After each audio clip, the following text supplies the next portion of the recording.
Kroger Delivery has one mission: to deliver the freshest food right to your door. That's why our drivers are pros. Our trucks are refrigerated. And when it comes to low prices, we always deliver.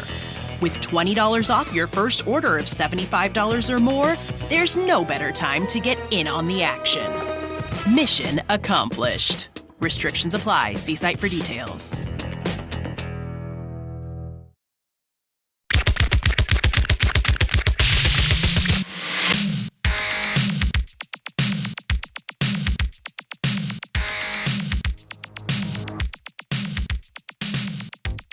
Hey everybody, welcome to Pink Shade. This is a bonus episode. You guys, I've got my friend here. It's Jonathan Mark. Now, you guys know Jonathan Mark. He's a friend of Kate Casey as well. He is a psychic medium and he has helped many true crime cases. He's currently got a podcast. He's worked with FBI investigators. He's in it, guys. He's in the true crime world, but like legit. He's done a reading for me that I've talked about many times on this podcast. It completely changed my life. Like it really, really did. And Jonathan's here to talk to me about Unsolved Mysteries on Netflix. There's an episode called My Paranormal Partner. It's on Netflix. They say v5 episode 2, which I think is supposed to be like version 5 episode 2. But when I watched it a couple of months ago, I was like, oh my God, I got to talk to Jonathan, see what he thinks about this. So here he is, Jonathan. Welcome to the show. Thank you so much for having me. And that was such a great intro. Thank you. I think I said it right. Psychic medium, correct? Correct. Yes. Okay. So, but some people say they're psychic and some people say they're a medium. Yeah. So tell me the differences between all those things. Sure. So if you're just a psychic, you're only telling like the future tense. So like anything that happens in the future. And a medium is like the medium spot of connecting the living to the past. Like the past, like far back or just your family. And a psychic medium is both. Okay. All right, cool. So you're telling me you could tell me my future? Listen, I tell people that, you know, the truth is that it's a very unpredictable thing to like tell someone unless it's like really health related or something that's more concrete. Because I think free will has so much to come into play.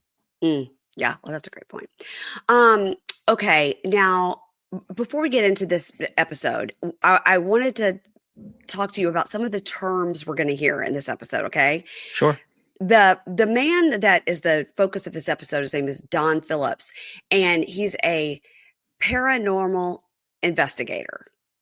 Yep. Okay, so from the jump, that's where we start with this guy before we get into the Becky of it all.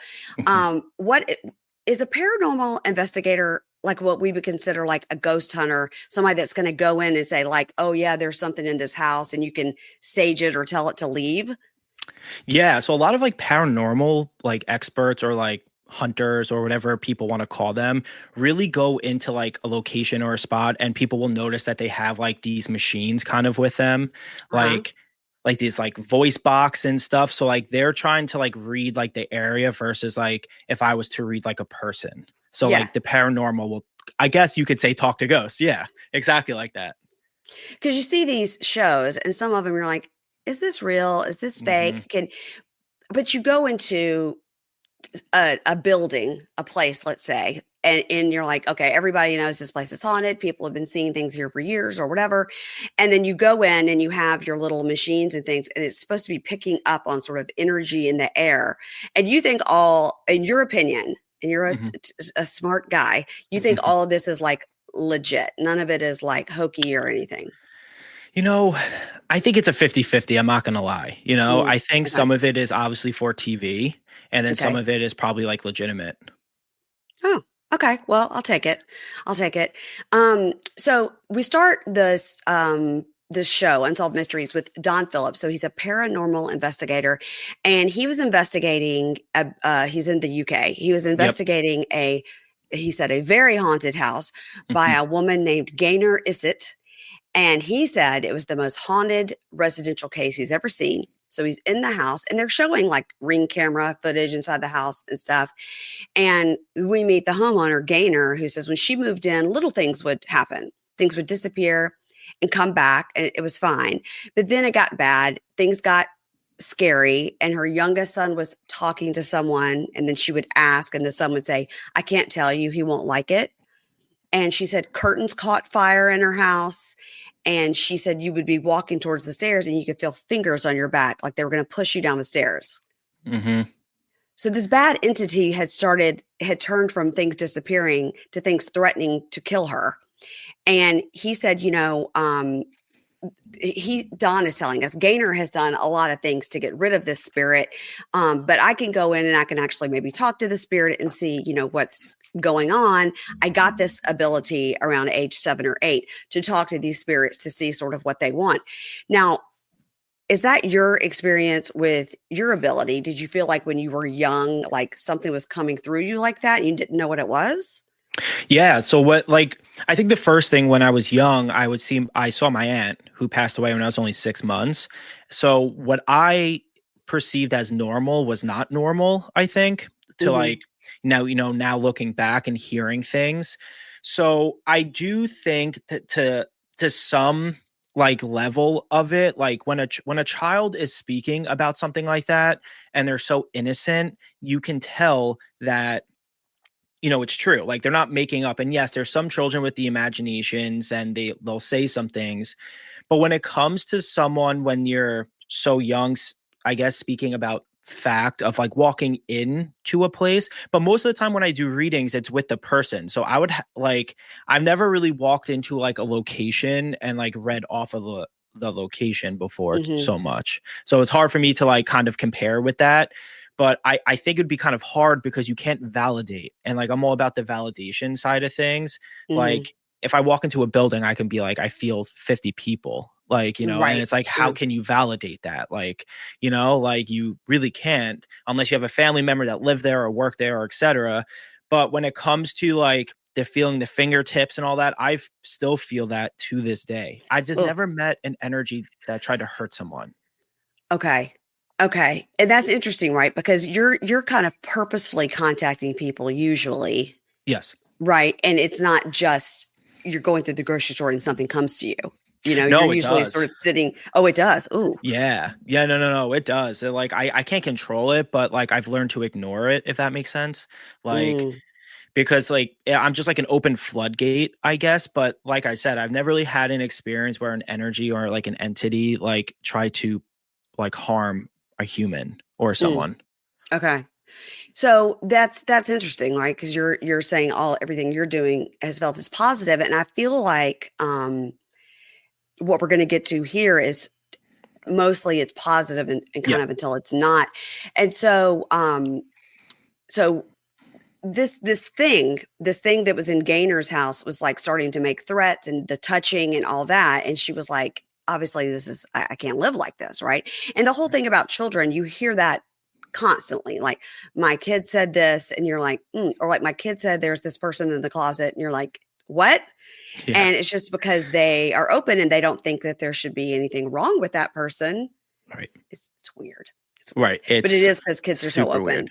They are. And I always say that to people. I always say the innocence of a child when they're telling you. And I think people can separate if it's their imagination versus a visit at a certain point. I've spoken to kids where some were absolutely connecting and some were just had a very big imagination talking about dragons and this person. And you're okay, now I know. But when they're talking about someone and they're so passionate about, but also describing what was being spoken about and how the person looked, it's you can't really make that up versus dragons on on the ceiling with this person and they're jumping around with turtles. You're okay, that's a lot. That's a lot going on. That's imagination. Right. Yeah.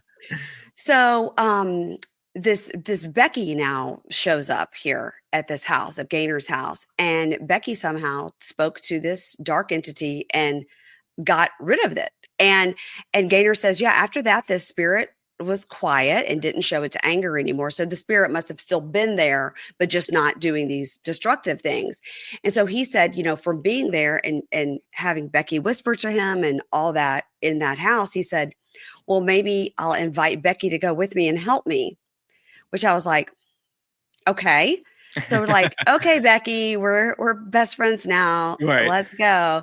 Right. And he understood that there were going to be skeptics about it. Yeah. So he went to this guy, Steve Mira. Now, Steve Mira is the founder of the Scientific Establishment of Parapsychology. Hmm. Okay. Is this an organization you have ever heard of? So I've not. I've been tested through like actual universities in the United States with stuff, Okay. but I've never heard of that.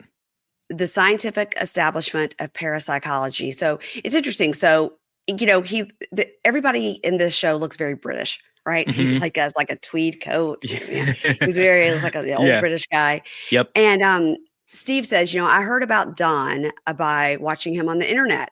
I was not impressed. Now we do see Don in several clips, like sitting in front of like, the triangle eye and the stuff like written, like he's been in the movie with Russell Crowe with all the numbers.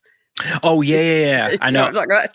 Yeah, I know exactly what you're talking about. Actually, yes. Where he's like a math genius. He's sitting Yep. in front of something that looks like that, and I'm like, I don't think that's a way to be taken seriously. I think it looks hokey, Yep. know? Yeah. It's like the Ouija board. Yeah. Yeah, totally like the Ouija board. And Don, Don goes, no, Steve goes, I saw Don and I wasn't impressed. Like I was like, no, I don't know what this guy's doing, right? So, and Steve says, I'm reluctant for anybody who says they have abilities because I'm a scientist, I'm a man of evidence, I'm not a Ghostbuster. So I thought, okay, well, Steve's got the right idea here because he's going in like you. He's going into everything with skepticism and not just going to like take it for face value because anybody can say anything, Exactly. So he says, I wasn't interested in helping Don prove what he was feeling was real with this Becky and this spirit that was helping him. I'm only interested in facts. I'm not interested in these hoaxes.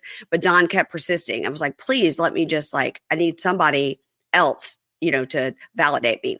So Steve goes, okay, I'll go around with Don. And Don goes, yeah, you tell it as you find it. And if you find I'm a hoax, say that too. But I just want you to go with me and tell me what you find. Because I think from the way I'm understanding this, Don is confused as well. Because I think he always had abilities, but now he's like, now this person has attached themselves to me. Right. Have you ever had that experience where you've channeled somebody and then felt like they kind of won't go or they come back to you when you're not talking to the client? What's funny is, it's like when I'm working on cases, a lot of times when I'm connecting to like the victim, when I'm speaking to the family, until there's like the movement in a case, whether it's being solved or just like a simple movement, they always stay with me, like always. Because like when I work on cases, I try to focus on like a few at a time because then things get weird if I'm like, give me every single case that everyone has. Like then it gets weird. But what like a good example is Gabby Petito. Like when I was working on that case, Gabby stayed with me for some time, and then I became very close with Nicole, the mom, and everyone, and she would come through randomly. But then like when the case kind of got like situated and the family was like kind of getting situated, that's when they started to pull away from me from that because they were going towards like sticking with like their loved ones and their family. So I have had that, but like definitely not to like this guy's extent, I guess. Like that seems, because I watched it and it was like this person was like stuck to him like the entire time. So I never had that. So it's like the person didn't leave. Right. So so they go back to Gaynor's house, the woman, and Steve. So it's Steve from the Parapsychological Institute or whatever it's called, establishment. And he brings his colleague Jackie. And then of course Don is there. So Don says he goes into the house and he explains that his ears are very attuned to this frequency that people are coming in from the other side. And he listens and he hears it, but he also has a voice recorder and a video recorder, like what we're talking about, the equipment that you see sometimes. Yep. So he can confirm, he can hear it back to confirm what he heard, right? So he may hear it and not quite want to listen to it over and over. So he said the voice recorder picks up a different frequency than what he hears. So it's like a bunch of, I was like, all right. So Steve tells about hearing the voice recording that said, this is Becky. And this is, corroborating what Don had said. And then they do this test, which I did not understand. So I guess they put 3 pictures in 3 different envelopes, and it could be anything in the world. But I guess that the theory here is that the spirit, Becky in this case, would see what's in the envelopes and then be able to say what it was. So they do this test with the 3 envelopes, and the entity, which is Becky, tells Don what's in the envelopes, and he says, pick number 2, and it's a kite. And now Steve is a believer of Don and Becky. Right. Because there really wouldn't be any way he would know that. So that Correct. was kind of weird. It's very weird. It's really I've never had where like I went with a ghost hunter with the voice box, because I see it all over social media. Like all these people now are like starting to do this where they're going to like cemeteries and they're bringing like this voice box with them. And I'm like, is this real? Because they're getting voices and they're broadcasting it to thousands of people. Mhm. And that you can't make up. I've had a similar situation where, not to bore anyone or anything, but I was brought onto a case like in Lima, Ohio. Mhm. And it was for like a TV show I was doing. And so the production company, like, and the showrunner did not believe a single thing about me, like straight up. Like even when they were speaking to the NYPD homicide and Unsolved and FBI, he still thought it was all showy and dumb. Okay. Like literally. And Yeah. he was doing it respectfully, but he was also being like a little curt with it. And Mm. so they basically gave me a plane ticket to like a location that was nowhere near Lima. And then when I got there, they blindfolded me, drove me a few hours, brought me to a hotel, woke me up the next morning, blindfolded me again, brought me to a warehouse, blindfolded me again, and brought me to like a random like trailer home that was emptied out. Like there was only like the kitchen was in there and then like a chair and a couch, and like all the Okay. pictures were gone. Everything was gone. And he was there filming Mhm. because it was like the pilot. And I pulled in and I helped with the case and I helped turn a corner of the case in real time. But they kept me so separate that he was like, I'm a believer now, because he's like, I did everything in my power. He's like, to screw with you. And he's a Mhm. very analytical guy. He was a very black or white type of guy. And he works in the Unsolved, like in the true crime stuff. So he's very factual and, you know, boots on the ground detective. Like that's what he does. And I've had a very similar experience where it's like you pull someone into like, I told him the kind of the same thing that Don said. I was like, if you think I'm full of crap, then tell people I'm full of crap, but like test me. And Yeah. that's kind of what he did. He brought me onto a real active case there and tried to screw with me. Like he really did. Like it But was what was in really the trailer, bizarre. though? What was the point of the going into the trailer? So it was the person's home. It was the person's home, and I didn't know that. And the murder happened on top of the driveway. So I said to them, I want to go to after I did the reading, I said, I want to go to the top of the driveway. And I walk up there and it's just dirt and like a Mhm. mailbox.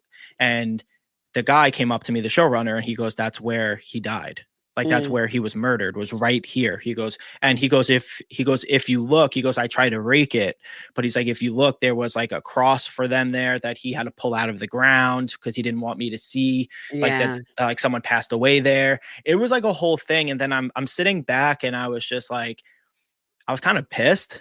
Like, yeah, like, you know, like they really went out of their way to really screw with me. And I was like, because he couldn't wrap his head around it. And I couldn't either, because I was like, you flew me in, blindfolded me, drove me an hour, brought me to a hotel, blindfolded me when I came out the So next morning. crazy. Yeah. Yeah. Like it was bizarre. And I'm like, what are we doing here? Like, you know, like Yeah. just, it was weird. So I get Don's whole thing, like of being like, yeah, like just follow me and let me Yeah. prove it to you, versus like coming up with an assumption just because you're watching TV. Like he thought it was like the Hollywood medium stuff, Yeah. where Yeah. it's Yeah. like Yeah. they just glitz and, you know, with all that stuff. So it was interesting. Yeah. I thought it was. It's interesting how he's like, I'm going to make you a believer. I'm going to make you a Yeah. believer. So now Steve of the parapsychological establishment becomes a believer of Don and Becky as like a crime solving duo. I don't know, not really, Right. but a ghost hunting duo. Yeah. So Yeah. you guys, it's crazy right now with the holiday season. And you know what I do to make myself feel better? I sit on my couch and I go to quince.com and I look at things to put in my cart. I've told you guys this. I always have things in my cart. I just got a box from Quince this week, and it was these Fraser fir candles they have that I'm giving out to all my girlfriends for Christmas. And it's the best gift ever, because you're like, It's exactly you would get it somewhere else for 3 times the price. And I'm so excited to give out these gorgeous candles. With Quince, you can treat yourself to everyday luxury at affordable prices. I've told you guys about those incredible, iconic Mongolian cashmere sweaters starting at $50. Producer Ingrid has been wearing this really beautiful silk skirt and top lately. And she just wore it at this party we were at this weekend. And people were like, where did you get that? And I was like, you guys, you got to know about Quince. Quince is able to give you these items priced less because they partner directly with top factories. So they cut out that middleman. You go to quince.com and the savings comes right to you. They use premium fabrics and finishes for that luxury feel in every piece. You guys, they have these like Italian leather handbags. They even have diamonds on there, you guys. Oh, it's so great. I think I'm addicted to Quince. Okay. I'm just going to say it. So treat yourself this winter without the luxury price tag. Go to quince.com/pinkshade for 365-day returns plus free shipping on your order. That's QUINCE.com/pinkshade to get free shipping and 365-day returns. Quince.com/pinkshade. And at the end, they'll say, hey, where did you hear about us? Please make sure to click podcast and click Pink Shade. Is it just me, or is it getting really hard to figure out the best way to save for retirement? Fidelity can help you find clarity so you can save the best way for you. With a free personalized plan, goal tracking, and timely insights, you'll be set to take on retirement your way. Get started at fidelity.com/future. Expenses charged by your investments and other costs and fees associated with trading or transacting in your account apply. Fidelity Brokerage Services, member NYSE SIPC. So Dawn says, my understanding of Becky from what she has told me or, communicated to me, is she is a person who passed over and that she was a 35-year-old school teacher with 2 children who died in either a plane or a train crash in 1985. Now, to me, I'm like, well, that would be pretty easy just to get on the old internet and figure this out. Yep. Now, this was when this is all going on. It's like the 2012 or so, but I mean, we had Google then. Yep. So now Steve says I need to get Don out of Gaynor's house and see what happens. Let's see what else happens if we bring Becky along to do something else. So now they go to this other place. We're still in England. It's called Cannock Chase. And it's an old war cemetery that's known for its paranormal phenomena. Now, of course, you're like, it's an old British war cemetery, so it's going to be spooky, right? No matter what, right? Right. Creepy. Why they do these things at night? I'm like, it's beyond me. Don't the ghosts talk to you during the day? Yeah, they talk to me all hours of the day. Yeah. Well, it's got to be at night just to scare the shit out of yourself because it like looks scarier with like the night vision camera, right? Yeah. So Steve again takes his partner, Jackie, and she says, my role was to be an observer and to do the filming. So they go to the cemetery. It gets to be like 1, 2 a.m. Again, they could go in the middle of the day. And we see the video and Don is like on a path and he's like feeling this energy and he's sort of following it. Like I'm going this way because this is where I'm feeling it. And then he starts clutching his chest and he's sweating and he's panting. And Steve goes, I don't know if this guy's having a heart attack. And Don says, it's okay. I promise I'm okay. It's happened before. And he tells us that he doesn't know how to describe it, but he just calls it like a blast of energy. And he never had it before in his things where he would go to haunted houses and things. He never had it before until he had this union with Becky. And he has no control over it when it happens. Like when he walks into something and Becky is telling him this. So is this sort of, do you kind of relate to this? Like you're saying, like some of this stuff just comes to you. Does it give you heart palpitations, make you sweat, Oh, it makes me sweat. If you look at like everything I do when it comes to like, interviews, when it's like a readings involved or just like anything with a reading, I'm always wearing a sweatshirt. And it's because I sweat so much that I don't want people to see me sweat. Like I'm dripping in sweat every single time I do a reading. I've never really done a reading like for a client or for anyone in like a t-shirt. And if it is like a t-shirt, it's a black t-shirt to hopefully like not let people see the sweat. But yeah, that's very normal. Even Tyler sweats, everyone's it's intense. Yeah. But it seems like that would be good for your health to have that. No, it's not. So like I've gone to the point where I was doing it and sweating and like, tapping in, whatever. And then one day I just went blind in my left eye for like 3 hours, and I had to go to like a neurologist, and I had to go to like eye doctors because I just went blind in my left eye from doing this so much. It was like the creepiest thing.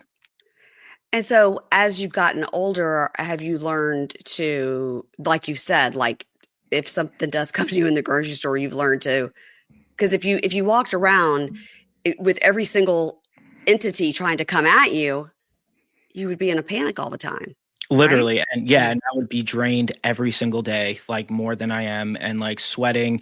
And it's also too, what I've learned is like you're invading someone's privacy too if you go up to them and say something, because some people are open and some people want to hear, and some people are either skeptical and don't want to hear, or it should be behind closed doors. Like you shouldn't just walk up to someone and just start hitting them with information that you see. So I've learned through experience like not to do that anymore. Like it's not the right thing to do.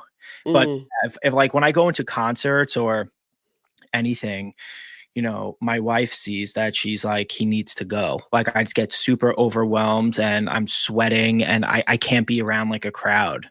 I really can't. It's bad. Sense. Yeah. That makes sense. Okay, so now as they're going through the woods, right? He's following this energy, and they say they pan up, and they're under a tree that's covered in all these ribbons and things. And Steve goes, in this huge cemetery, how did he take us right to this tree? Like we couldn't even see anything.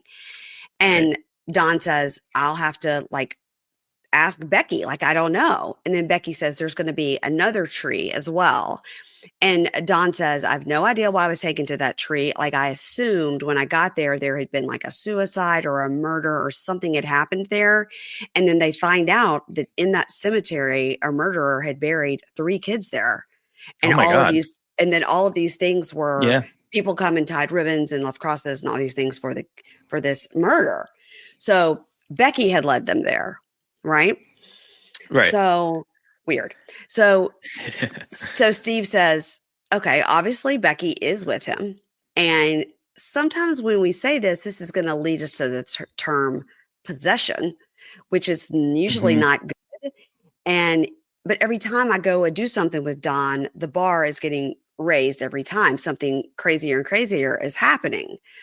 And you can't prove, there's no way to prove that he knew this cemetery that he'd never been before. There would be 2 trees with ribbons because children had murdered there. I mean, you know what I mean? 100%. Yeah. So now they go to this Tutbury Castle. I just love all this like British stuff, right? Yeah. It's awesome. Yeah. This is in 2015. They go to Tutbury Castle and they're like, obviously, it's a medieval castle. A lot of bad things happen here. They have ghost hunters that come and want to see this torture chamber. It's very popular with ghost hunters to come and probably film shows there or whatever. Right. So Steve says, I'm going to go to Tutbury Castle, with my team and take Don and see what his capabilities are. Okay, now we meet Chris. So Chris is this paranormal investigator, and he says, I try to think outside of the box when it comes to EVP, electronic voice phenomena, which is what we're talking about when they pick up the voices. Right. He says what he uses is called a bat detector, and it just looks like a stick with a, dog cone of shame on it. And I wonder if that really has something to do with like the high-pitched sound that bats make. Is that why it's called that? Oh, that's actually a good point. I don't know. That's a good point. I don't know. Like, I wonder if that's why it's called that. If you're trying to. So he says, many people, this is what Chris says, many people think you can't hear the voices because they don't communicate on the same frequency, but the bat detector can hear it because it's on the tip of the human frequency. And I'm like, this is so like out of my. Me too, honestly. Yeah. I'm like, wow. Because when you hear things, you don't literally hear somebody going, hi, my name is Becky, and I was 35 and died in a plane crash. You more like see things that come to you, then you piece it together. Correct. Yeah. It's like a Pictionary game. Yeah. Mm-hmm. And this is interesting because they're actually hearing these bits and pieces of these voices, it's crazy. It's so nuts. I wish it was like that because then it would make my readings a lot easier and less stress on my body, honestly. Yeah. So Don says, I walked into Tutbury Castle initially and felt nothing. I was just like, okay, well, I don't think anything's here, and I don't think Becky's here. But he said the feeling as he got in there kept growing and growing. And then he felt like in the hallway where he was standing, it was getting worse and worse. And he says he felt like a portal was forming, which makes me think of like Stranger Things Yep. or like, that's all I could think about when I think about a Yeah, portal. me If too. anybody Yeah, watch me that, too. there's a portal and then they Yep. go to the upside down. Yep. And he says a portal will be an entrance or an exit from another domain to another domain. He said, so he's starting to feel this. I was like, oh my God. And he's feeling all this like energy in his body. And so he tells Steve, I think a portal is forming right above us. Like, that's what I'm feeling. And then Becky says portal, and Chris hears it on his bat thing. Oh, Chris hears wow. it and then listens back to it. Okay.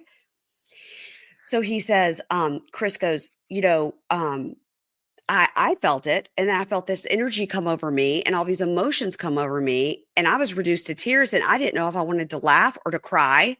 It was, so Chris, guy number 3 is saying this. And then they say, then the portal opened. Now, how do they know it? I don't know, because they all of a sudden all felt this rush of energy. But Right. it says when it opens, it expels a great amount of energy. Yep. And Don was like, this was too much. It was too much. So Steve, now tell me what you think about this. So Steve gets Yep. these, what they call dowsing rods. Okay. So they're these rods that are shaped like an L, an upside down L. Yep. But the handle of it, where your handle would be to hold it, is in glass. Because first I was like, well, if you're just holding it, of course you can manipulate it with your fingers. Right. But the part that you're holding is in glass. So what you're holding cannot be moved. Right. And then we see Don doing like a Spider-Man thing. He's like, and then the rods are moving all around. What do you think of that? I don't know, because like that to me is like the like controlling of the energy, if that makes sense. Like, Yeah. and I'm like, how, I think for me it's like so hard. I mean, with what I do is obviously not normal, but it's like that, like I can't say that anything is not normal or like anything is different, but like I've never seen that before. So I don't know. Like that's a different one for me. I've never really heard that before. And like when I watched it, I was like staring and I was like, how the heck did that just happen? Like what possessed that to happen? But then the only thing that can come to me is if that place is haunted and there are the portals there, and he's kind of like, to me, Don is like a clairvoyant person. It's like his funnel is just open, so he takes on what comes in and he feels what comes in. So it's kind of like if that portal was there and he's feeling that energy and then he's able to push it out, then maybe that's how it is. I don't know. Like that's the only thing when I watched it where I was like, that's like my logical brain of what I do and everything, like trying to piece things together, but you really can't in this situation. It's nuts. It was nuts. And because if we just would have shown him holding those little rods and they were moving, you're like, okay, well that was They easy. move the wrist or something. Yeah. Move the wrist, or they had like invisible strings or whatever, because they showed how they were in those glass tubes. And then you think, okay, well, there are Reiki healers that use their energy and they push it towards, to energy heal people. And that's a real thing. And I don't believe it or not believe in it. It is what it is. But for him to be doing like these like Spider-Man things and like, and if you're not watching on video, I'm like literally doing my hands like like Spider-Man, like throwing out your nets, and he's moving his hands and the rods are moving.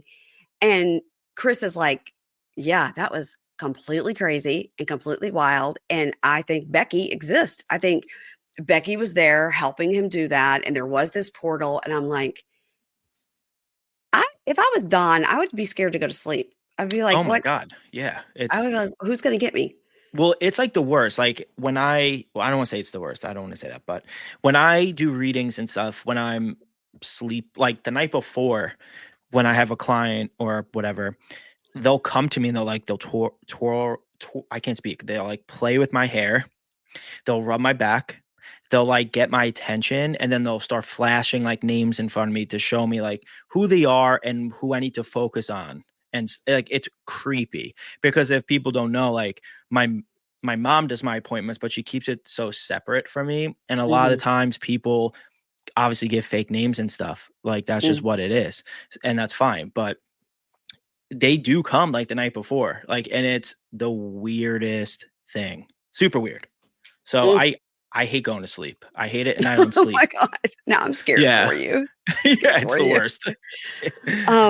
So Steve tells us, I realize that I need another pair of professional eyes. So he gets Barry Fitzgerald. So Barry Fitzgerald is an author. I can't say it.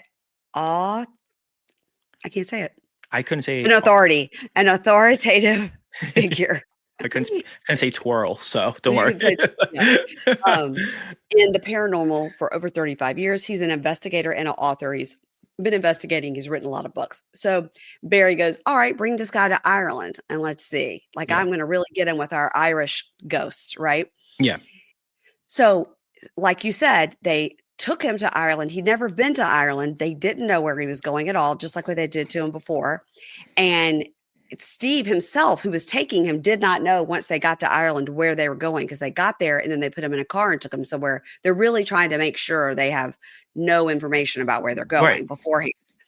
So Barry takes Don and Steve to a place called Lisheen in Western Ireland. And they say Western Ireland is full of ghosts. Yeah. And as they're approaching the site where they're going, Don says to Barry, he goes, I get a feeling that the place we're going has been overtaken by nature. Like I feel like a canopy of nature above me. And then they show the picture of this place, which is a house that's been totally over. Trees are growing in and out. And that's crazy. He's not only never been to Ireland, he's never been to this town. He's certainly never been to this site. And as they're approaching it, before they can see it, he says, I feel the place we're going is overrun by nature. Which is wild. Yeah, sometimes when like I'm sure other mediums too, like I know Tyler and whatever, and most mediums, including like Don, like we'll know things like before like the reading happens. And like my manager and like all these people, they all try to trick me still to this day, like literally to this day. And I'll say to him, similar to what Don did, I'll be like, I see like a plane crash like coming, like it's a plane, like not like for him, but like for like someone's passing who I'm reading, who he's not telling me who I'm reading. He's like, this is like a random person to you, but this is someone that I know, like wouldn't tell me a male, female, like, and like everyone does that. And it turns out that it's like the person coming through died in a plane crash. And it's like, so like it happens, and it's like I don't even understand it for myself, so I can't even imagine what he was feeling at that moment too, because it gets validated like hours later. Yeah, like you see it hours later when you do a reading or when you show up to like a location. So I can't imagine what he feels. That makes sense now, because now what I saw earlier makes sense now. Yeah, right. Yeah. Yeah, but this house, he said, when they get to the place, there's like that. It's like the house was being swallowed by the earth. It was like a really creepy place. So of course, as they go there, it's getting to be nighttime, because why would you go during the day? Yeah. Like why would you drive during the day? Yeah. And so they say that the energy is starting to change as it's getting darker. And they say Don is pointing out where things in the house used to be, like back in the day when it was a house. And he's saying like, yes, this house definitely was used as a museum, and it definitely had Egyptian artifacts. And so the person who owned this house, however many centuries ago, was a collector of Egyptian artifacts.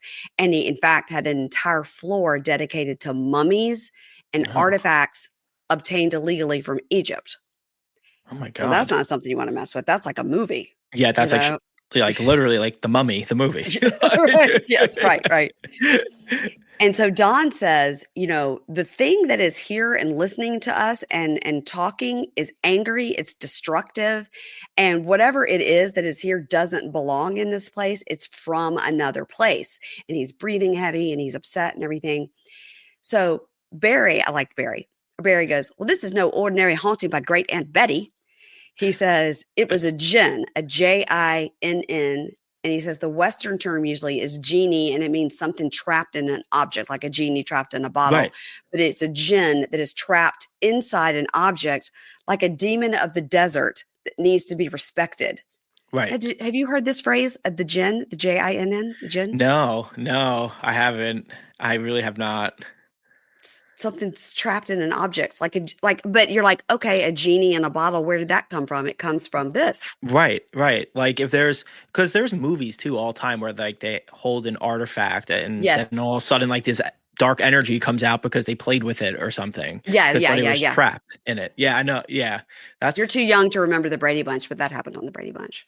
Oh, it did? Yeah. They had a little idol that they took from Hawaii and they took it home with them and they had all this bad luck. Oh, really? Yeah. But it's funny because I'm on a couple of these Facebook groups. One of them is called Things Found in Walls. Oh, wow. And there's millions of people on it. And people will find something dug up in their yard and they post a picture of it. What is it? And I'm like, oh my gosh, that's a relic from this war or whatever. It's really cool. Wow. Yeah, that is actually very cool. It's really cool. Or there'll be something behind a wall when they were renovating and they're like, what does this etching mean? It's really neat. That's but anytime awesome. There's anything strange, everybody put it back. Leave it. Don't touch it. Leave it. Don't. It's a portal to another dimension. Yeah, keep it there. Don't move it. You're gonna go to the upside down. Don't touch it. Yeah. You're gonna go the upside down. Yes. So that sort of was this thing. And so Don was like, in this situation, he felt very out of his comfort zone, and Becky was not there. He said he could feel her, but he couldn't hear her. So he could feel that she was there, but she wasn't saying anything. And he says, it's not like the telephone. I can't call up Becky and ask her what she's thinking. Like she wasn't coming to me. He could feel it, but he couldn't hear her. And Barry was like, I'm blown away by this, Don, by, what you're uncovering here, knowing all of that is true from this place in Ireland. And you do have this ability. And I don't think you need Becky, Right. So Don says, later on, he was talking to Becky. And Becky tells him, you're going to go to America, specifically Seattle, in 18 months. And so Don tells Steve, I don't know. I was just told in 18 months, we're going to America, specifically Seattle. And Steve's like, okay, great. Right. Well, 18 months later, Steve gets a call to the Scientific Establishment of Parapsychology. I wrote it down again. From a guy named Keith Linder, who lived in a town outside of Seattle. Keith had been experiencing poltergeist and paranormal activity. So he called the Scientific Establishment of the Parapsychology to ask for help. Now, here's a question for you. Yep. What is the difference when we say poltergeist? I mean, obviously we know Carol Ann Go to the Light from the movie. We know poltergeist. But when we're saying this guy's experiencing poltergeist and paranormal activity, what are we talking about? What's the difference here? So that's a good question. I don't really know. The only thing I can think of is like good and bad potentially. Mm-hmm. Like, like the good energy versus like bad energy, because like when most people bring up like paranormal things, they're typically not good. Like it's not set in a good context. Typically, like when he's going to those paranormal spots and he's, investigating, they're not positive, like, situations. Like there's murders, there's this, like, so I'm assuming it's good versus bad. Yeah. And I mean, in the movie Poltergeist, that's exactly what it was. It was hauntings from exactly what this turns out to be. So Steve and Don head to America. They head to Seattle, just like Becky told them they would. And there are all sorts of things being happening in this house. It was literally like a movie, and the house was being trashed from within. Windows were breaking, furniture. Wasn't it crazy? Yeah, it was nuts. Yeah. And you're like, again, it's so hard to believe. It is.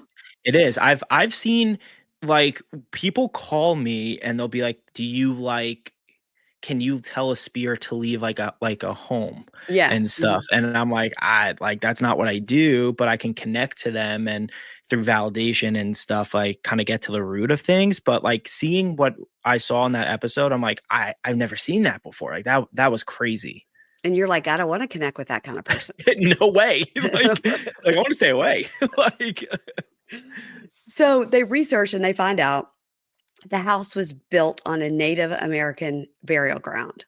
Yep. So even though the investigation was not complete, Keith said, you know what? I'm out. I'm out. Keith vacated the property. He Peace. had bye-bye. I'm going to go find just a new apartment building down the Yeah. street. Yeah. And he'd had enough. But then this other thing happened while they were in Seattle. And this is, Steve says that Don turned to him, and this was, I assume, at this house in Seattle, maybe. Right. Don turned to Steve and says, Becky said, you're ready, and she's going to communicate with you directly. And Steve's like, what? And then all this, and this is crazy that they're because they're both like overwhelmed with emotion and crying when they're talking about this separately. Right. And they're saying all of a sudden they were having a conversation and they both heard a woman's voice join the conversation out of thin air, out loud, a clear voice. Oh, wow. Join their conversation. Oh, wow. And they both heard it. Yep. Lipo used to be such a bad word, and we're all supposed to just love every part of our body. You guys, that's BS.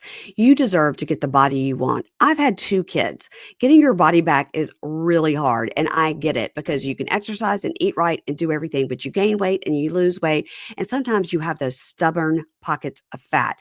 That's why you guys need to listen to me about Sono Bello and their laser-assisted lipo. Sono Bello doctors are masters in micro laser fat removal.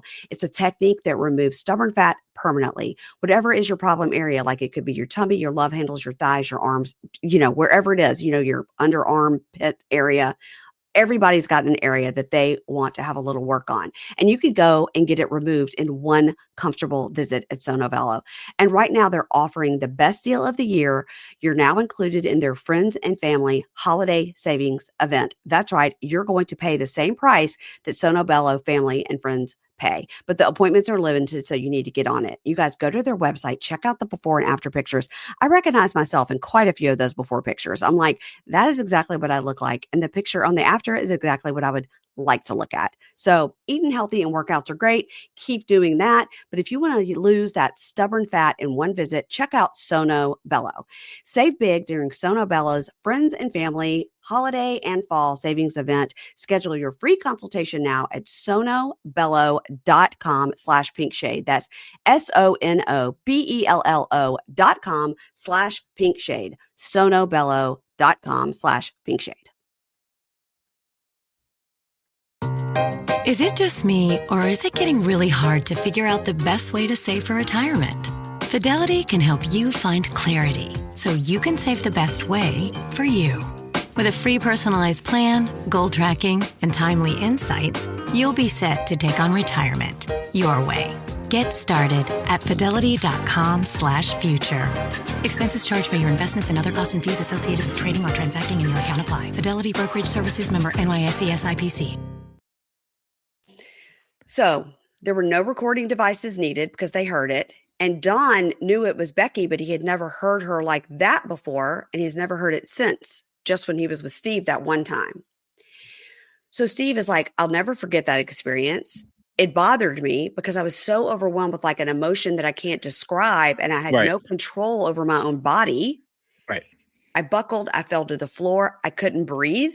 And I never want to experience that again. He said, it's an emotion I'll never be able to explain. It's like emotion that doesn't exist. And the voice cut through me and it left me in a place where I had to start thinking about life and death and the other side and why me? Why did Becky talk to me? Now, I've imagined you feel that a lot. Yeah, I always get like that overwhelming sense when I do readings like every day. And it's also, I always get this like, feeling of like we're here, but there's so much more after here. Like, I don't know how to explain it because because the things that I say and, I even sometimes, it's hard to wrap like even my head around it. So like, I can't like imagine when someone who is a very scientific, analytical person experiences something like that, like it must really rattle their brains. And I've seen it happen. And it's a very interesting thing to watch them. Like literally to watch them like experience something like that or to like hear or to go through. And then you can see it's like, wait a minute, like there's something else. Like there is something else. It's very interesting to watch. And it's also like, I know it's going to sound corny, but because it is going to sound corny, but it's kind of like a beautiful thing, because then they realize, like, not everything is so analytical at times. Like, there's more to this. It's not just like what we perceive, textbooks and everything to be at times. Yeah. I mean, the way he's describing it is similar to how Don had described it too. Like when Becky came to him, that it was like an emotion that didn't exist. So he was unable to explain it because it's something that doesn't exist. And Don says, now Steve's world has totally been rocked because Steve, who has this paranormal scientific institute, was being presented with something that he couldn't explain.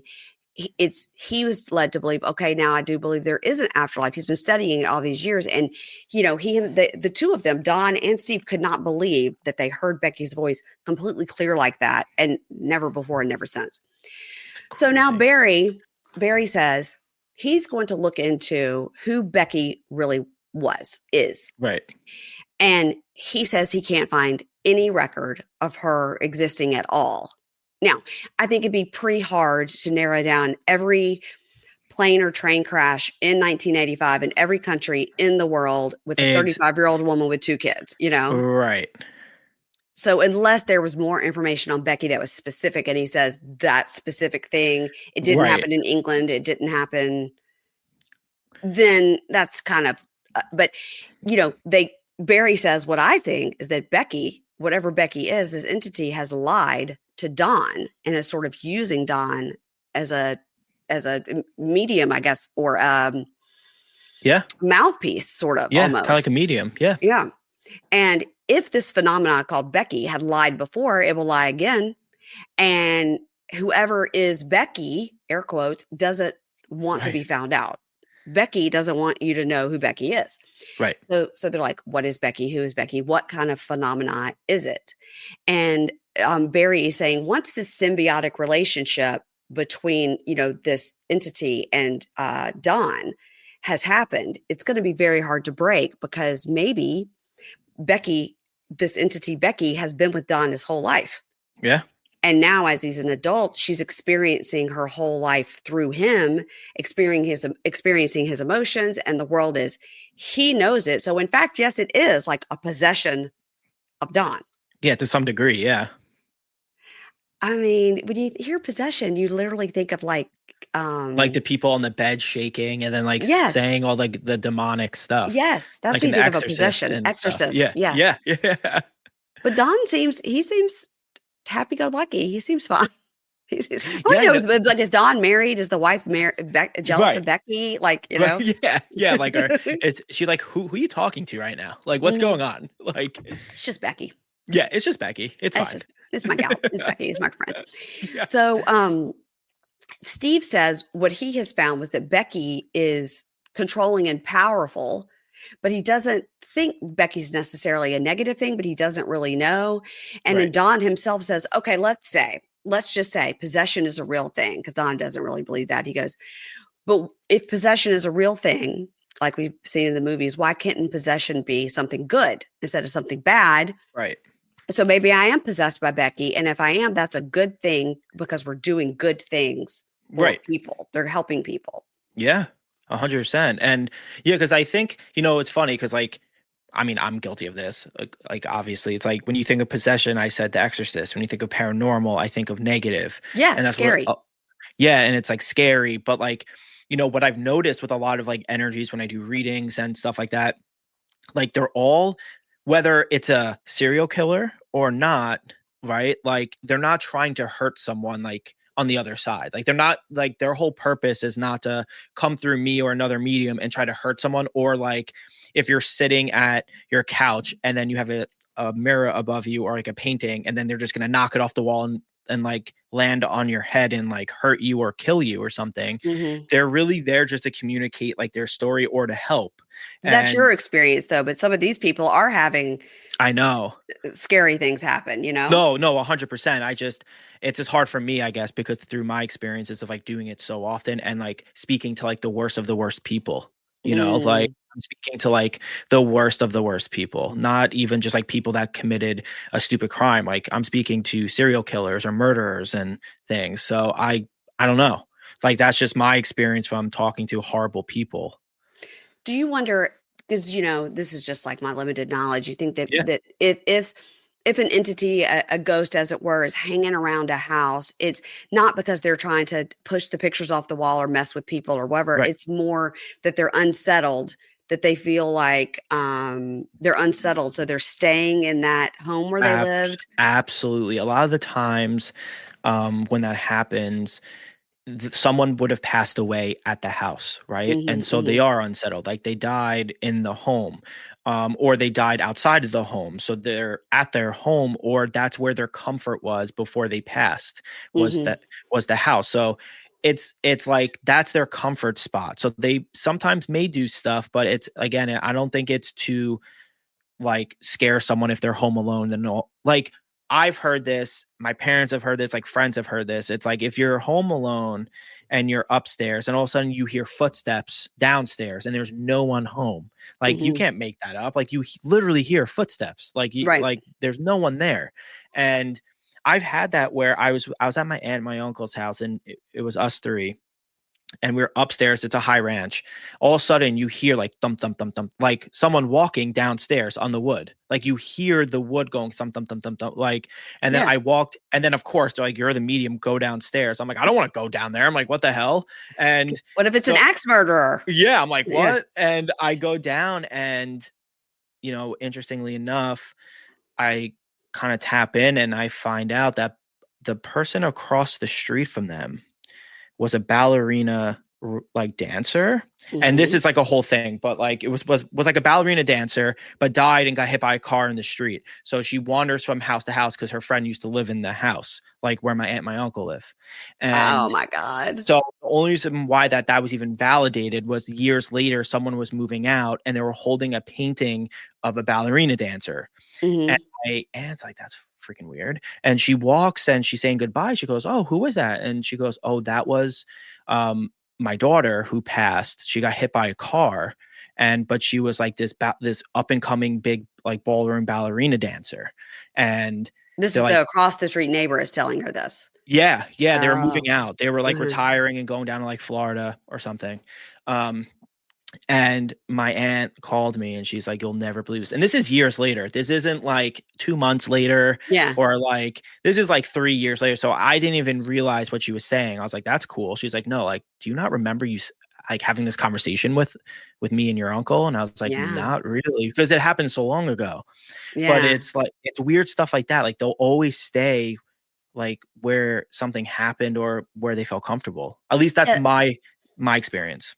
That's what I don't understand when people saying like, "Oh, and we went to this cemetery and blah blah blah," and I was like, "What do you think? People are just like laying in their coffins?" And because like even the story at the beginning here, when they were at the cemetery, they weren't picking up on the people in the graves. They were No, picking up on they're not there. a crime that happened in the cemetery. Yeah, so like I always tell people like the truth, and I know people find comfort in going to see like, the name on the stone and go Yeah. in the cemetery, but it's they're not there. They're around you. They're like, they're not just standing above like their cemetery plot. And I try Right. to explain that to people because like, and again, I completely understand the comfort and the feeling that people get seeing the name going there. But I really want people to know like they're not just hanging out at the cemetery. And that's why Yeah. most mediums will be like, you don't really pick up too much when you're in a cemetery. Like, like when, I mean, you will, but it's like, if you're ghost hunting, that's probably not what's going to come through Mhm. most of the time. And again, I don't ghost hunt. So I'm Yeah. just going off of my experience. Um, Crazy. It's crazy. So we in the documentary, sorry, the Unsolved Mysteries episode, and Steve says his life changed completely since he met Dawn, and also Becky. Yeah. And in the 10 years that he's known Dawn, since this has been going on, he's seen no harm come from Becky. And they seem to need each other and there's no separating them. So for him, it's he hasn't seen that this is any kind of a bad thing. Right. And Don says, yeah, Becky's a part of me. And I guess if she suddenly disappeared, like she suddenly came to him, right? If she suddenly disappeared, I guess half of me would go too, because I don't have any idea why it started. And I have no idea where it's going, but I'm just here for the journey. And when we see him, he does look like he's probably 60s or 70. Right. You kind of think like, wow, could Becky and Don like use their powers to For solve good. crimes? Yeah. Yeah. Instead of just going like getting people out of haunted houses. Yeah. Yeah. They should be. I'm sure they're using it for good, and I'm hoping that they are. But yeah, they theoretically should. Yeah. You guys know I like to treat myself this time of the year. You kind of get those holiday blues, and you also have no budget. So the way to get over your holiday blues on a budget is to go to quince.com. With Quince, you can treat yourself to everyday luxury at an affordable price. Something everybody needs in their closet is one of these Mongolian cashmere sweaters. You guys, I have a couple of these cashmere sweaters. They are so gorgeous, and nobody would ever believe they start at $50. They also have these Italian leather handbags. You guys, they even have diamonds over there. Okay. Whatever you're looking for, Quince has it, and all their items are priced 50 to 80% less than similar brands. They're able to do that by partnering directly with the top factories and cut out that middleman cost, passing the savings on to you. And they use premium fabrics and finishes for that luxury feel in every piece. I'm telling you guys, when that Quince box comes, I get so excited. I think I may be addicted to Quince. Treat yourself this winter without the luxury price tag. Go to quince.com/pinkshade for 365-day returns plus free shipping on your order. That's QUINCE.com/pinkshade to get free shipping and 365-day returns. Quince.com/pinkshade. And at the end, they'll say, "Where did you hear about us?" Make sure you say Pink Shade. Thanks. There's saving for retirement, and then there's living in it. At Fidelity, we can help you make that transition and plan for whatever comes next. With a free personalized income plan, you can view and manage your cash flow across accounts. Plus, you'll get investing insights to help you make your savings last. Ready to take on retirement? Get started at fidelity.com/income planning. Expenses charged by your investments and other costs and fees associated with trading or transacting in your account apply. Fidelity Brokerage Services member NYSE SIPC. I found it interesting. And I go back and forth a lot with, Yeah. do I believe this? Do I not? But I will say that you did a reading for me, and I can tell you when it was. It was August of 2020 because it was Okay. during COVID. And I was at the beach because we went to the beach for like 2 weeks. And I can remember it being during COVID because I remember the house. I remember the kids that went with us, my kids' friends and all that. Oh yeah. And I remember I had it scheduled. I was like, oh my God, like I'm going to do this now, but I'm like at the beach and I'm not in my, it was so weird because I've been waiting for a couple of months to do it. Yeah. And I literally, I know you talked to so many people, but what we talked about was, and it's interesting that you just said this a minute ago about the person will come to you before. Yeah. Because you told me, you said earlier today, I was meditating on you, talking to you, and this one particular person is pushing, and is not going to let anybody else talk. Yeah. And I was like, okay. And now in my mind, I knew who it was, but I wasn't going to tell you. Of course. Yeah. No one does. Yeah. And as you kept going and describing it, I was like, okay, well, this is my ex-boyfriend who died, Bo. And you were telling it and you were like, I don't want, and you're so sweet because you're like, I don't want to like upset you or say anything, but he died under bad. I was like, yes, he killed himself, but you're trying to say it in a nice way. And I'm sort of like, just give it to me. Tell me what he said. I know. I'm such a wuss. I know. But it was, and then we talked, and there's a whole episode about it on Patreon, guys, but we talked because I had my friend Emily over who was very close with him as well. And we, talked about it. So Bo would have died now. It would be almost 22 years because he died before my daughter was born and she's 21. I was pregnant with her when he died. So I couldn't even go home for the funeral. But I remember, so I have had my friend Emily over and I told her nothing. And I recorded me telling her about what you said. And she was just like, what? There's no way anybody would know that. I was like, it was crazy. But I will tell you, that if anybody ever out there is going to get a reading with Jonathan or you're going to watch his podcast and you can sort of understand, and Kate's talked about this a lot as well. Yep. What it did for me, in addition to making me want other people to have this experience, Thank you. was it left me. The burden of it left me, and it wasn't my burden to bear. He killed himself. We were, had been broken up for obviously many years. I was married with having a baby with somebody else, but we had always been close friends. And I was always worried about him because of his addiction issues and always keeping up with him through Emily and her husband and always worried always worried about him, always. And what it did was he would come to me all the time, right? Like I would see a shirt or I would see somebody be like, that looks like him, or that kind of looks like his mom, or Bo had every day something my whole life, all those years. At that point, it had been probably 18 years. It would come to me every day somehow. And after I talked to you, it left me completely.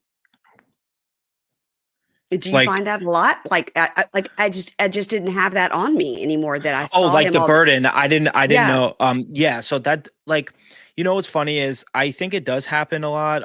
I always, try to be honest with people. It's like when you come for a reading, like obviously one, you have to be ready. Like no one should force you to do it. But two, the goal is to help you take a step forward in your closure or grief. Like I don't expect to completely stop it, but a lot of times people like you lifted a burden because a majority of the time in readings, it gets so intimate and personal about very specific things that are very intimate and personal, and you can see from when they come in, or at least for me, when they come in and then when we leave the session, reading, whatever people want to call it, it's like they feel lighter. I don't know how to explain it. that's what it was. Like they feel lighter and they're like a little bit, their head's trying to wrap around it, but you can tell their demeanors is very different and lighter. Like I don't know how to explain it. Like I don't know.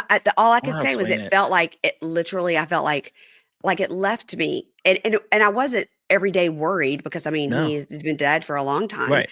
and I had no siblings and, I wasn't close with his mother or anything. So it wasn't like it was in my life. It just was something that I did not know was weighing on me Yeah. until it was gone. And then when it was gone, because I talked to you, I was like, oh my gosh. I don't know if I felt like, okay, he is at peace now because Right. he had such, struggles with addiction and everything. Right. Or I don't know what it's a lightness and it Yeah. literally left me in the sense that I don't now see him everywhere I go. And I don't see a certain outfit and go, oh my God, he would have worn that or Right. anything. It's It the makes wildest thing I've ever experienced. Really. well, I'm happy that it like helped you. Like, you know what I mean? Like that's my goal with when I do this with whoever it is. It's just to help. So I'm very thankful that I was able to help. Now, okay, speaking of help, okay, you have been helping on various cases. Now, tell Yeah. me about the one specifically, the one in San Antonio of Yeah. the mom who's disappeared. Now, obviously, the husband is accused of doing something. Do we know Yeah. what's happening there? Yeah. So you know, I got reached out to by Amanda Klutz. And Amanda Klutz was like, I have a friend who, I know you work a lot with law enforcement in these cases Mhm. and things like that. And she's like, you need to speak to my friend. So the friend emailed me and was like, there's a really big case, like a really big case. It's picked up all over, but I don't want to tell you. I have the email still. And she's like, I really want to go on your show because I want, people to hear my version and like not to be so like, as people would say, like PR trained, right? Like people go Okay. on and like Yeah. talking and they have to be careful. She's like, I just want the reading, I want the help, and I want the exposure, whatever. And I was like, okay. So I'm envisioning when I log into the recording, whatever, that I'm going to be speaking to a friend because she said the woman was in her 60s, I believe. So I envisioned the friend to be in the 60s. She switched, like this happens all the time. She Mhm. switched it out and like a girl in her like 20s, like 19 or 20, like came on to like the recording thing. Yeah. And it turned out that it was Suzanne's daughter. So the case is Suzanne Clark Simpson. So the crazy thing is I had the recording and I did the reading on a Tuesday. Like, and that Thursday in this same week, the father was convicted of and charged of the murder of Suzanne, like within the 2 days. So they took, like, I gave the reading to Chandler, and that's the daughter of Suzanne, and she passed it along to like the Almost Park police, the Texas Rangers, like all these people. And then 2 days later, after what's it called, they convicted and charged the father, Brad, of the murder. And what gets weirder is like some of the stuff I was saying in there, the police reached out and they're like, you need to take this out of the episode. We're using this as like a direction for us to find Suzanne because Suzanne is missing still. but they have Right. so much evidence against the father that he killed her. So it's and some of the stuff I said. So I literally So the father's been arrested, but they yeah. haven't found her. Yeah, Right. he was convicted. I mean, like, I kind of like after I spoke to her, I obviously looked it up because I was like, all right, now I want to see how big this is. Like, after I just spoke to her. And it was interesting because they kept raising the bail, and that's what I read. It would start kind of small, and then it went up to like $2 million. And I was like, Mm. all right, they have enough on him, I guess, at this point. But anyway, so it's it's just a crazy case because the Almost Park community is a very private community and has its own private police. And what I've been Yeah. learning from doing cases all over the country with different departments and different states, that some of the police are not equipped to do cases like this. They just don't have Yeah. the manpower, they don't have the money. So they the families get frustrated. They reach out to me and then they connect me to the police. And the police is like, okay, let's do this. And it's a very interesting thing, but I'm very happy I was able to help. And I guess now the news in like Texas is like doing a piece on me because of it and all Cool. this stuff. And it's bizarre because my sole intention really was to give Chandler closure from her mom, but also to help just turn a corner in the case, not solve it, but just turn a corner to put them in a different direction to help find Suzanne. And I'm just happy that it's going in that direction for her and her family. Like that's Yeah. my goal. Like it's been a crazy ride with that. Mm. Well, tell everybody about your podcast and where they could find it and when you put it out Yeah. and all that. Yeah, so my podcast is called Connect with Jonathan Mark. We are on season 2 right now, and we're focusing a lot on helping families with unsolved cases across the country, Mhm. and with law enforcement obviously being attached. And you can find it wherever you get your podcast on Apple, Spotify, wherever. And your first season, you said you told me earlier you had some like celebrities on and stuff, and then this Yep. season you're doing a little more focus on the true crime aspect.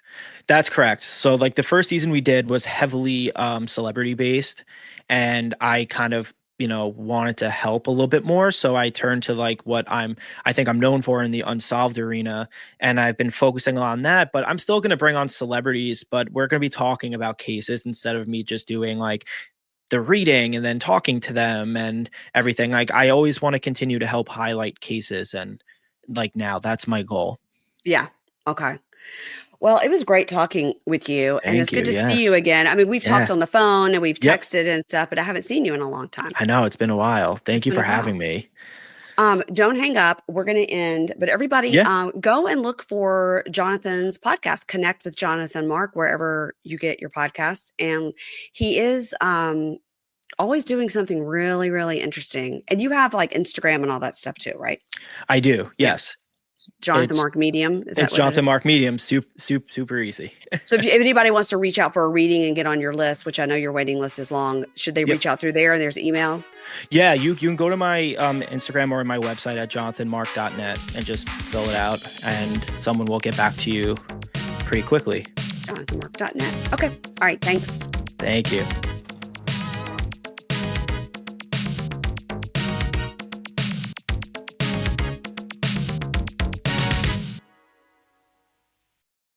Kroger Delivery makes it easy to do your holiday shopping in a jingle. There might be a lot on your to-do list, but thanks to Kroger Delivery, you can get everything you need delivered straight to your door at the same great prices you'd find in store. Our refrigerated trucks always ensure that your groceries arrive fresh. And right now, you can save $20 on your first order of $75 or more and get free delivery with a Boost membership. Restrictions apply. See site for details.